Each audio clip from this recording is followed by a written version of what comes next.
viewers, Assalamu-alaikum. Welcome back Civil and Travels Edition. আজকে আমরা civil engineering professional job sector নিয়ে আলোচনা করব। যারা সদ্য ডিপ্লোমা অথবা বিএসসি প্রোগ্রাম শেষ করে RMG factory means readymade garments factory অথবা ফ্যাক্টরি রিলেটেড জব করার জন্য মেইনটেনেন্স অথবা প্রজেক্ট ইঞ্জিনিয়ার হিসেবে ইন্টারভিউ অথবা নতুন জয়েন করেছেন, তাদের জন্য আজকের এই ভিডিওটা অনেক বেশি হেল্পফুল হবে। আপনারা অলরেডি স্ক্রিনে আজকে কি বিষয় নিয়ে আলোচনা করব এটা দেখে অনেকটা আইডিয়া পেয়ে গেছেন। তো আমি বাসার আপনাদের সাথে আছি সিভিল অ্যান্ড ট্রাভেলস এডিশন পক্ষ থেকে সবাইকে স্বাগতম। চলুন আর দেরি না করে আমরা বিস্তারিত যাই। Let's start.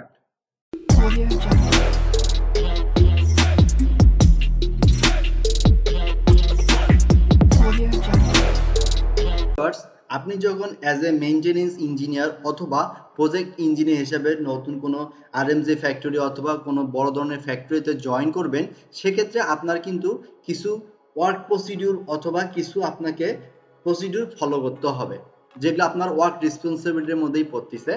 তো প্রথমে আমরা জানবো যে অ্যাজ এ সিভিল ইঞ্জিনিয়ার আপনি যদি কোনো আরএমজি ফ্যাক্টরিতে অ্যাজ এ মেইনটেনেন্স ইঞ্জিনিয়ার হিসেবে জয়েন করেন, আপনাকে কি কি জিনিস ফেস করতে হবে এবং কোন কোন জিনিসগুলো আপনাকে ফলো আপ করতে হবে। আরএমজি ফ্যাক্টরি যেহেতু আমাদের এক্সপোর্ট ইম্পোর্টের সাথে রিলেটেড, সেখানে অনেক বায়ার, বিভিন্ন ক্লায়েন্ট, অনেক কিছুই আসে, যেমন আমাদের structure related RSC, accord, primer, Higg আরও অনেক অডিট আসে, যেগুলো আপনাকে অবশ্যই ফেস করতে হবে। অবশ্যই ফ্যাক্টরি লেভেলে সাধারণত কমপ্লায়েন্স রুল ফলো করা হয়, যেগুলো বড় বড় ফ্যাক্টরি, এবং আপনাকে অ্যাজ এ টিম ওয়াইজ কাজ করতে হবে, যেমন makeup, knitting, production, warehouse, অনেকগুলো লোক থাকে সাধারণত আরএমজি ফ্যাক্টরিতে অথবা বড় ফ্যাক্টরিগুলোতে, সেগুলোর সাথে আপনাকে কিন্তু অ্যাজ এ টিম হিসেবে কাজ করতে হবে। ফ্যাক্টরি লেভেলে আপনার প্রজেক্ট ওয়ার্ক অবশ্যই থাকবে, সেটা আরসিসি অথবা স্টিল স্ট্রাকচার হতে পারে, এবং মেইনটেনেন্স কাজ তো অবশ্যই আপনাকে ফলো আপ করতে হবে। এবং মেইনটেনেন্সের মধ্যে কোন কোন জিনিস সেটা আপনাদের সাথে আমি ডিটেলস বিস্তারিত জানার চেষ্টা করব। এখন আমরা জানবো আসলে জিনিসটা বিস্তারিত, যে আমরা কিভাবে কোন জিনিসটা আন্ডারে আমরা ফলো আপ করবো। অডিটের মধ্যে সাধারণত আমরা আরএসসি, অ্যাকর্ড, প্রাইমার, হিগ এগুলো স্ট্রাকচারালও হয়ে থাকে এবং সোশ্যাল এই টাইপেরও হয়ে থাকে।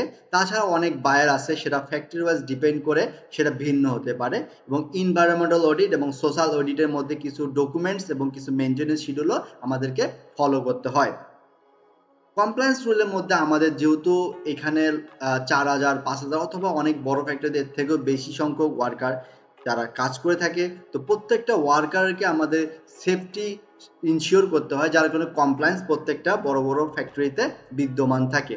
তো যারা অ্যাজ এ সিভিল ইঞ্জিনিয়ার হিসেবে জয়েন করবে মেইনটেনেন্স সাইড অথবা প্রজেক্ট সাইডে, তাদের অবশ্যই যারা প্রজেক্টে কাজ করতে আসবে সাপ্লায়ার অথবা কন্ট্রাক্টর, তাদেরকেও যেমন সেফটি শু, সেফটি ম্যাটেরিয়ালস এগুলো আপনার ক্যারি করতে হবে, এবং যারা অ্যাজ এ ওয়ার্কার তাদেরকেও অবশ্যই তাদের ফুল সেফটি এবং আপনার হলো পেপার ডকুমেন্টস এবং যে জিনিসগুলো আপনি ইউজ করতেছেন সাইডে, সেই সাইডেগুলো সবগুলো জিনিসের কিন্তু সার্টিফিকেশন থাকতে হবে।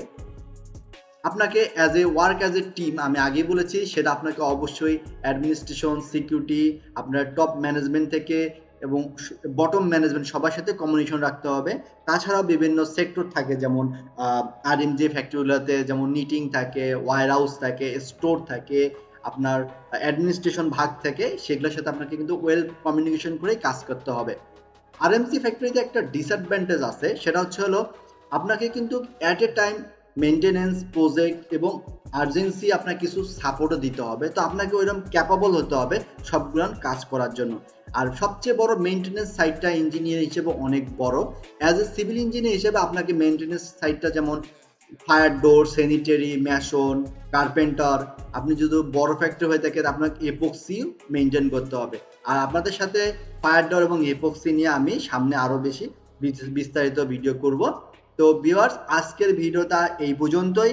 তো আপনারা যারা এখনো আমাদের চ্যানেলকে সাবস্ক্রাইব করেননি, প্লিজ আমাদের সাবস্ক্রাইব করে দেবেন এবং অবশ্যই লাইক বাটনে একটা ক্লিক করে দেবেন। আপনাদের একটা লাইক আমাদের জন্য অনুপ্রেরণা। ধন্যবাদ সবাইকে। আসসালামু আলাইকুম।